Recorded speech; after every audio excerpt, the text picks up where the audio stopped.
Cordial bonjour à tous, un nouvel haul achat manga, pas mal de suites, pas mal de nouveautés. Remarquez, c'est assez équilibré cette fois-ci je trouve. J'espère que nous aurons des lectures qui vont correspondre. Je compte sur vous pour réagir en commentaire. C'est parti. On commence par un chef-d'œuvre, rien de moins. Un art du détail ciselé, une immersion dans un lore fantaisie exceptionnelle, de la haute couture pour du manga, en fait, tout simplement. J'ose le dire. C'est chez Kiyun et c'est le trop peu connu Magus of the Library. Regardez-moi cette splendeur. Non, pas moi, hein. La couverture. Regardez-moi comme c'est beau, comme c'est beau, comme c'est beau. Regardez ça, comme c'est beau. Et il n'y a pas que la couverture, bien évidemment. Alors, au hasard, par exemple, regardez ça. Comme c'est beau. Mais peut-être qu'il faudrait que je vous en parle ou que je vous rafraîchisse la mémoire. Alors, nous suivons les traces de Shio, le jeune homme que vous voyez ici, qui est à la base un métis, elfe et humain, si je ne me trompe pas. Il a été plutôt malmené pendant son enfance, mais comme peu, il a réussi à faire de sa faiblesse une force. Il s'est endurci, il a poursuivi son rêve, parce qu'il adorait la lecture, de devenir, comment on appelle ça, un conservateur de la grande bibliothèque du pays, prendre soin des livres, souvent des livres magiques. Il y a plusieurs départements dans cette bibliothèque et tout le monde n'y a pas accès, loin de là. Il réussit le concours pour le devenir et il est au centre un petit peu de toutes les attentions. Voilà, je vais pas vous en dévoiler plus parce que pour ceux qui ont envie de découvrir la série, ce serait dommage.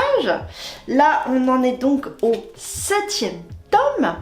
Et voilà, ça se corse pour Shio, c'est toujours aussi sublime au niveau des dessins. Voilà, vous avez vu ce détail, et puis quelquefois très kawaii, très mignon. C'est vraiment top. Franchement, vous auriez tort de vous priver si vous ne connaissez pas encore, et j'espère que pour ceux qui ont commencé la série, vous vous régalez. Donc, Magus of the Library chez Kiyun, tome 7, une suite que je poursuis avec délectation, rien de moins. Ensuite, nous passons à autre chose, mais quelque chose qui m'a bien plu, dans la verve, dans l'esprit de Mao Mao, les carnets de l'apothicaire, mais ce n'est pas la même chose, ne le croyez pas. On part sur quelque chose de plus punchy. Tome 2, toujours chez Kiyun, du Palais des Assassins, avec Karine qui a sauvé le jeune empereur et se donne pour mission de le protéger, et en particulier de son père, son machiavélique père qui tire toutes les ficelles du palais. Et il n'y a pas que ça. Donc, on est sur ce tome 2 avec un nouveau personnage que je ne connais pas encore, qui est avec Karine sur la couverture, qui a l'air de lui en faire voir. Voilà, c'est toujours aussi sympathique. Donc là, on voit le jeune empereur qu'elle protège, encore et toujours. Karine, dont le rêve est de tout simplement avoir des copines et vivre sa meilleure vie, mais ça a l'air d'être compliqué au sein de ce palais qui est un vrai nid de vipères. Heureusement, elle a pas trop à s'en faire parce que c'est une tueuse, elle a été formée à ça, mais elle a un petit cœur tout mignon et elle rêve comme toutes les jeunes filles d'amour et d'amitié. Voilà. Très beau graphisme, je pense que ça va pas mal bouger, surtout avec ce nouveau personnage. Je découvre hein, en même temps que vous, je sais pas trop comment ça va tourner, mais franchement, ça m'a plu tout de suite cette série, j'ai tout de suite accroché. Donc je ne vais pas bouder mon plaisir également. Deuxième tome du Palais des Assassins. Ensuite, là aussi, on est au niveau du chef-d'œuvre. Rien de moins non plus. Je crois que je vous ai parlé, non, rabâché, j'ai fait de la propagande régulièrement, mais là, je ne vais pas résister à vous le refaire puisque c'est un chef-d'œuvre pour moi. C'est tout. Ce manga, c'est la quintessence de la romance, du thriller et du fantastique. Je veux bien évidemment parler, regarde, la glamourissime Kanshirai. Regardez comme elle est belle et sexy. Je veux bien sûr parler de Kowloon Générique Romance de Jun Mayuzuki chez Kana, dans la collection Big Kana. Écoutez, rien que la mise en case, c'est extraordinaire. Voilà, elle a l'idée, elle a eu un sens de la mise en scène extraordinaire. On retrouve nos personnages préférés. Donc pour mes mots, c'est Kujirai qui est une agent immobilier qui est avec Kudo, aussi son collègue. Ils sont amoureux, mais il y a un lourd passif entre eux. Les choses sont compliquées, c'est elle sans être elle, il y a des interférences, il y a des choses qui se passent en dehors. Kowloon est une ville à part entière, est un personnage à part entière. C'est, comme je le dis toujours, je le compare à Inception. Sérieusement, Inception, ça va vous donner mal à la tête, mais ça en vaut vraiment le coup. C'est exceptionnel, ça va vous donner le vertige, mais une série, enfin, ouais, vraiment, une série comme ça, je crois que vous en avez jamais lu. Alors, si vous la connaissez pas, vous me faites plaisir et vous filez, essayez au moins les 3 premiers tomes, ne serait-ce qu'en médiathèque, j'en sais rien, louez-le, regardez en ligne, j'en sais rien, débrouillez-vous. Mais je veux des retours de vous sur Kowloon Générique Romance. Vous me ferez plaisir. Alors, voilà. Le super trait de Jun Mayuzuki. Et je vais essayer de... Voilà, tout, mais tout simplement, mais tout bêtement, regardez ça. Tout bêtement. C'est tout con, mais c'est efficace. Qu'est-ce que je pourrais vous montrer? Qu'est-ce que je pourrais vous montrer? Dès que je commence à tourner les pages, déjà, je suis bluffée. Je suis bluffée. J'essaye non plus de pas vous spoiler. Qu'est-ce que je pourrais vous montrer? Il y a des trucs intéressants. Non, c'est mon côté un petit peu... Hein, voilà. Mais... Bref, on aborde tout dans ce manga. Tout est possible. Et vraiment, ça donne le vertige. Voilà. Faites-moi plaisir. Voilà. Lisez. Générique. Kowloon Générique Romance. C'est tout. Ensuite, eh bien ma foi, une petite pastille, petit bonbon tout doux au miel. Excusez-moi, je suis un peu... voilà, c'est les pollens du moment. Donc je vous avais parlé que j'avais découvert avec vous 3e tome de L'amour est dans le... Non, pas L'amour est dans le pré, L'amour est dans le thé. Oui, nous nous faisons plaisir en disant ça. Chez Glénat, très mignon. Enfin, moi j'aime bien. Les couvertures, elles sont sympas à chaque fois. Nos 2 protagonistes sont voilà, sur chaque couverture avec des kimonos différents. Je trouve ça super mignon. J'adore, hein, moi, le côté traditionnel du Japon, les kimonos, tout le savoir-faire japonais. D'ailleurs, je fais ma petite pub, je vous ramène à mon ancienne vidéo sur le savoir-faire des Japonais dans les mangas. Voilà, écoutez, on continue à suivre nos 2 protagonistes. Donc, pour mes mots, Eh bien, Shako est une jeune trentenaire qui a fui son fiancé un petit peu trop chiant, entreprenant avec une famille de dingue. Et elle revient chez elle, qui est une plantation de thé. Elle y trouve Ishin, pareil, un trentenaire taciturne qui tient à bout de bras la plantation avec... elle découvre sa petite nièce aussi et son frère qui a décidé de devenir auteur et qui ne s'occupe plus du tout de la plantation, donc c'est Ishin qui s'occupe de tout. Et au début ça va vraiment ça va pas se passer bien avec Ishin, mais finalement les choses vont s'aplanir. Et puis ma foi, ils vont bien s'entendre ces deux-là. Donc on poursuit un petit peu, on les suit dans leur... parce que c'était un petit peu de merdier au niveau de la plantation quand on les avait laissés à la fin du tome 2.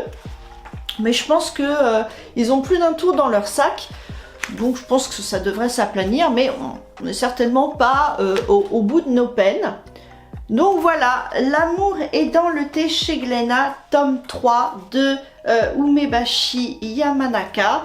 Plutôt sympathique petite chaussée à lire comme un petit bonbon. Ensuite, eh bien ma foi, nous avons deux grosses pièces. Celle-ci, le collector de Oshinoko, tome 11. Voilà, j'ai succombé, mais j'aime bien les collectors d'Oshinoko. Je les prends pas à chaque fois. On est donc chez Kurokawa.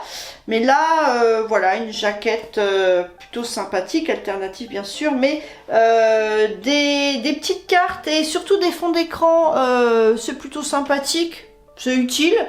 C'est vrai à mon avis, il se creuse un petit peu la tête pour un petit peu nous divertir à chaque fois. Hein. Il faut trouver quelque chose de nouveau à chaque collector. Je trouve que c'était plutôt sympathique et c'était raisonnable encore puisqu'on est à 10,95 €. Ça va. Ça va, on n'est pas à la folie du prix du dernier collector Spy Family qui m'avait fait freiner des cas de fer, désolé Kurokawa. Donc voilà, je ne l'ai pas encore ouvert, donc je vous montrerai pas l'intérieur. Je me fais encore un petit plaisir, je me l'ouvrirai tranquillement. Mais ça reste raisonnable et de ce que j'avais lu du dernier tome, on avançait bien dans l'enquête des jumeaux. On était un petit peu à un tournant. Donc, et puis une révélation un petit peu des personnalités des uns des autres. Donc c'était pas mal, c'est toujours aussi intéressant de Aka Akasaka et Mengo Yoko Yari. Voilà, toujours chez Kurokawa.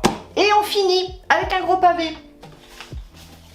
Mon cher Crying Freeman, j'espère que YouTube va pas m'embêter avec ce qu'il y a à l'intérieur parce que ce n'est pas pour toutes les petites mirettes ou alors vous en prendrez plein les mirettes. C'est du sans langue de bois, hein, on peut dire, pour les yeux, et même voilà, parce que c'est écrit et dessiné, enfin non, c'est dessiné par Ryoichi Ikegami, dont j'avais eu la joie de voir l'exposition au 50e anniversaire du Festival d'Angoulême, et c'est écrit par Kazuo Koike. Très bon duo, encore, hein, il sait bien s'entourer, Ryoichi Ikegami.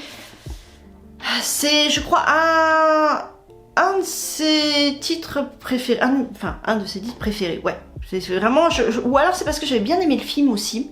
Je sais pas, c'est un côté glamour, un côté sexy, romantique, du Yakuza qui s'en veut et qui n'en est pas vraiment un d'ailleurs, au passage. Enfin voilà, un peu fait par la force des choses, donc je vous ramène à mes anciens hauls où je vous invite à aller chercher un petit synopsis pour savoir. Donc ce personnage, Yu, qui est juste magnifique. Voilà, on est sur... Voilà, on attaque direct quelque chose de très sensuel et splendide. Ah ouais. Voilà, attendez, je vais quand même vous faire une sélection calme parce que là, on commence très très fort. Je veux pas me faire dégager tout de suite de YouTube. Là, on reste dans les années 80, c'est vachement marqué, mais j'adore, j'adore. Et puis, c'est sans concession, c'est, voilà, il y a de la violence, il y a un peu beaucoup quand même de machisme, hein, mais pas tant que ça, parce que l'auteur aussi fait valoir une certaine force des femmes, quelle que soit leurs conditions ou leur âge. C'est très intéressant à observer. Qu'est-ce que je pourrais bien vous montrer? Vous voyez, il y a des choses totalement improbables, franchement. Pom pom pom pom pom. Je suis en train de me spoiler complètement le truc pour vos beaux yeux. Bon, on retrouve notre protagoniste principal, notre petite peintre. Voilà. Oh yo, quelque chose d'intéressant là. Il sait faire des choses qui donnent le vertige, vous voyez. Et puis voilà, bon, le côté traditionnel japonais, si je peux vous le retrouver, là, je l'avais tout à l'heure, mais non, oui, non, hop, tac, tac, parce que ça c'était une des antagonistes dans le premier tome, mais j'arrive pas à vous trouver quelque chose qui soit présentable, parce que franchement, c'est assez dur quand même, hein, c'est assez violent. Ouais, franchement, c'est pas à mettre entre toutes les mains. Hein, mais c'est... ça vous sort de votre zone de confort. Hop. Ça vous sort de votre zone de confort. On est sur pas mal de combats. Ah, voilà, c'est ça que je cherchais. Vous voyez? Ça, j'aime bien aussi le côté japonais traditionnel, les tenues kimono. J'aime bien. Pom pom pom. Bon, écoutez. Ah oui, ça c'est sympa. Il y a aussi quelques pages colorées, comme on trouve chez City Hunter. C'est sympa d'en profiter un petit peu. Regardez, c'est juste magnifique. Quand même, les dessins, ils sont superbes. Il n'y a pas à dire. Alors, tout le monde n'aime pas, mais moi j'adore. Voilà, c'est tout, c'est fait, c'est dit. Ensuite, nous passons aux nouveautés. Et nous commençons par une duologie sur laquelle j'ai craqué. Voilà, parce que je l'avais vu passer sur les réseaux sociaux. Je m'étais dit, tiens, de quoi ça parle? Qu'est-ce que ça peut être? Parce que, bon, comme vous le savez, j'essaye de pas trop craquer sur les nouveautés parce qu'on s'en sort plus, on n'arrive plus à suivre. Et donc, je me suis dit, une duologie, je vais quand même pas aller bien loin. J'ai trouvé les couvertures superbes, franchement, hyper... comment dire, bucolique, ouais, mélancolique aussi, enfin joli comme tout, voilà. Ça s'appelle la règle de 3, la règle de 3, oui c'est ça, puisque c'est un triangle amoureux, voilà, un triangle amoureux, et on se balade entre passé et présent. Et puis c'est interfamilial, ça passe les générations, c'est pas mal, on sent les fêlures des protagonistes. C'est de Fumiya Hayashi, donc je vais vous faire, voilà, vous allez voir le type de trait qu'on peut y trouver. Moi je le trouve très propre, la mise en case est intéressante. Qu'est-ce que je pourrais vous montrer? Ça, voilà. J'aime bien. Et alors, pour tout vous dire, je l'ai déjà lu. Oui, c'est vrai, c'est un haul achat manga, mais je l'ai en fait déjà lu. Et ça m'avait bien plu. J'ai trouvé que c'était intéressant au niveau du traitement de l'histoire. Une histoire qui change un petit peu, parce qu'il y a un protagoniste qui ne fait pas partie du trio amoureux, et qui pourtant, il met sa patte, il met son influence. Et il y a aussi une histoire autour de la photo, de l'appareil photo, de la passion de la photo. Donc je trouvais ça sympa, vraiment des sentiments nuancés, enfin les sentiments d'un adulte, d'un jeune. J'ai trouvé que c'était intéressant. Donc c'est chez Casterman, la règle de 3, une duologie. Donc si vous voulez craquer, n'hésitez pas, parce que franchement, 2 tomes comme ça va pas très loin. Et je trouvais qu'elle se suffisait à elle-même. Ensuite, j'ai découvert un titre sympathique parce que j'aime bien tout ce qui est historique. Enfin, tout ce qui est romance historique ou... Oui, romance historique. Oui, parce que j'aime pas la vraie baston. Voilà, ça arrête pas de... Excusez-moi, j'aime pas trop Kingdom. dis pas trop fort, mais parce que c'est vraiment que de la baston. Même si c'est un chef-d'œuvre, oui, me tapez pas. Bref. Chronique de la mariée de Bretagne. Voilà, pour ceux qui seraient passés à côté. De Junji Takehara chez Kurokawa. Franchement, j'ai trouvé ça sympathique comme tout, puisque oui, celui-là aussi je l'avais déjà lu, j'ai pas pu attendre, voilà. J'ai eu l'occasion comme ça, donc voilà. En fait, on se trouve avec, on se trouve au XIIIe siècle, en Bretagne. Alors c'est très bien retranscrit, franchement, il y a eu beaucoup de recherches de la part de l'auteur, qui a l'air d'être un passionné sur le Moyen-Âge français, breton, c'est précis, hein. Et ensuite Thomas, qui est un héros, c'est-à-dire quelqu'un qui rapporte les faits des champs de bataille, des hauts personnages de l'époque. Je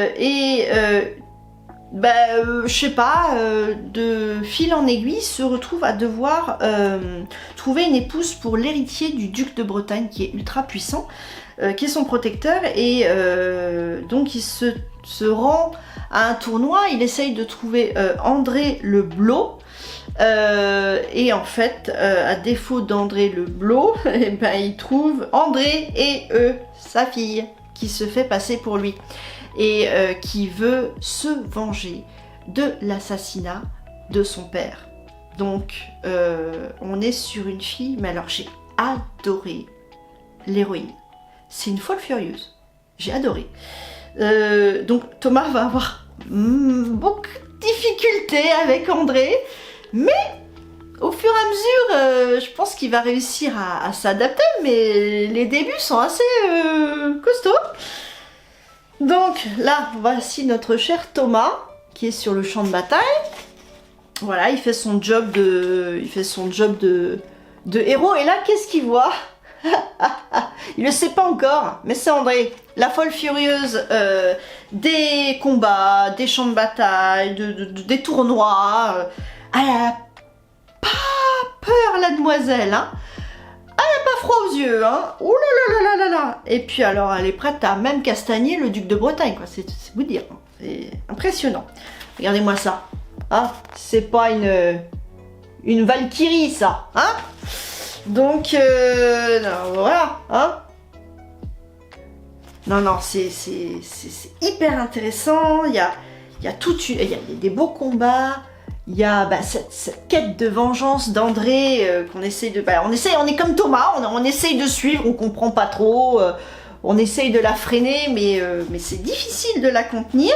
Il y a des choses qui sont assez bien faites, vous voyez, au niveau de la structure d'un château fort du Moyen-Âge, principalement le château de Bretagne, en fait, effectivement, qui est concerné. C'est précis. Non, franchement, ça m'a bien plu. Donc, je vais continuer tranquillou cette série. Je suis fan moi de tout ce qui est donc historique avec un peu de romance. Je vous refais une propagande sur Call Game, même si c'est un truc inventé. Pour le coup, ça se base pas sur une véritable histoire, mais c'est passionnant à suivre. Donc, rebelote. Ensuite, alors là, rien à voir. Cette fois, je ne l'ai pas lu. C'est chez Vega Dupuis. C'est Love of Kill. Alors, on est... voilà, on change d'univers de tout au tout. Alors, c'est fait, F-E, l'autrice, l'auteur, j'avoue, je sais pas encore. Oui, c'est une autrice. Si j'ai bien compris, c'est coréen. Enfin, elle est coréenne. Et donc, on se retrouve...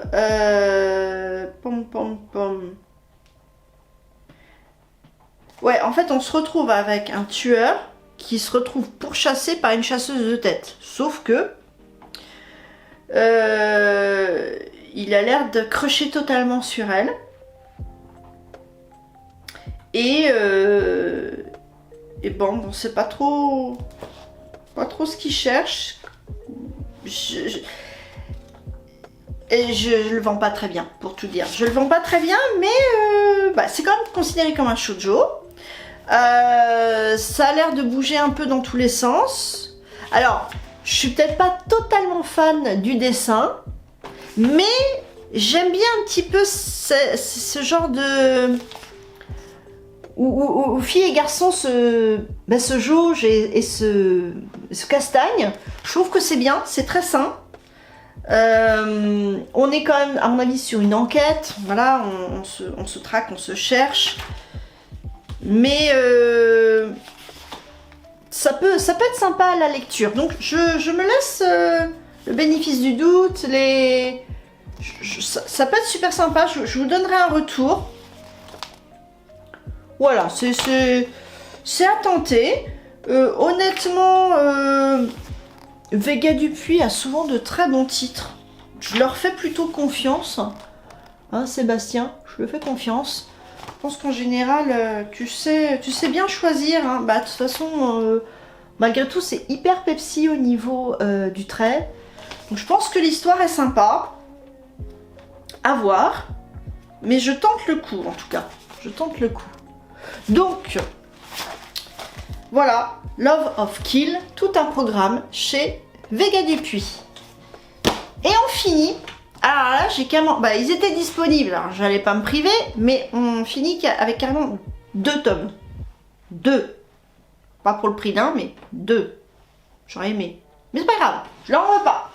On est chez Panini Manga. Youhou! Non, c'est pas moi, c'est ça que je veux vous montrer.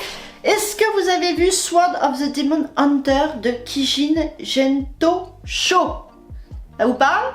Bah écoutez, en tout cas, moi, j'ai vu, grâce à Steph Manga Critique, un petit panel comme ça, il en a un peu parlé.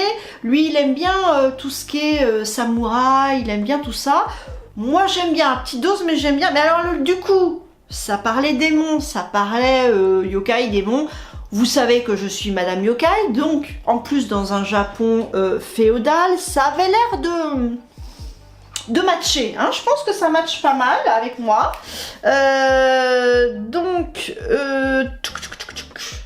Non, c'est pas de Kijin Gento Sho. Alors, c'est le nom du personnage, je pense. Alors, le scénario, c'est Motu Nakanishi et le dessin, c'est Yu Satomi. Je suis partie loin, je suis désolée, je suis partie à côté, là. Pas mal. Franchement, au niveau du dessin, c'est très propre aussi. Ça n'a pas l'air très gai. Hein, voilà, c'est normal, hein, Japon féodal, c'est rarement les petits oiseaux qui chantent et le petit ruisseau, voilà, tranquille. Donc, reconstitution intéressante du Japon féodal, c'est ça qui m'intéressait. Qu'est-ce qu'on voit d'intéressant? Oh, bah, une pseudo-romance, ou pas? Enfin bref, des révélations de sentiments. Poète. Qu'est-ce que je pourrais vous montrer? Ah bah voilà! Tu es venu, humain. T'as peur ou t'as pas peur? Ça va castagner! Bah ouais, je vous avais dit ça va castagner. Bref, on va voir ce que ça donne avec ce Demon Hunter. Peut-être que finalement... Ah ouais, faut quand même avoir le... Ouais, enfin je vous le dis comme ça, faut avoir le cœur un peu accroché quand même, hein, parce que voilà, ça... Vous savez que les katanas, ça coupe? Vous saviez ça? Voilà, je vous le dis, que vous saviez pas. Et puis... Oh bah tiens. Et les démons commencent à rendre visite aux humains, on n'est pas rendu, hein. Bref, 2 tomes. On va découvrir ça tranquillou. Je vous ferai un petit retour. Mais ça peut le faire, ça peut le faire. Voilà! On arrive au terme de ce haul achat manga. J'espère que ça vous aura plu.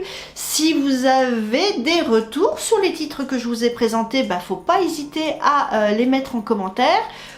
Ce serait sympa de mettre un petit pouce en l'air et puis éventuellement de partager cette vidéo si vous pensez que ça peut intéresser quelqu'un. De faire des retours en commentaire parce que ça référence vachement bien la vidéo, ça me donne de la force pour la chaîne. Vous êtes abonné ou vous n'êtes pas abonné? Si vous êtes encore là, c'est peut-être que vous êtes des bons et que vous êtes abonnés. Bon, en tout cas, je vous dis à très bientôt. Cordialement vôtre.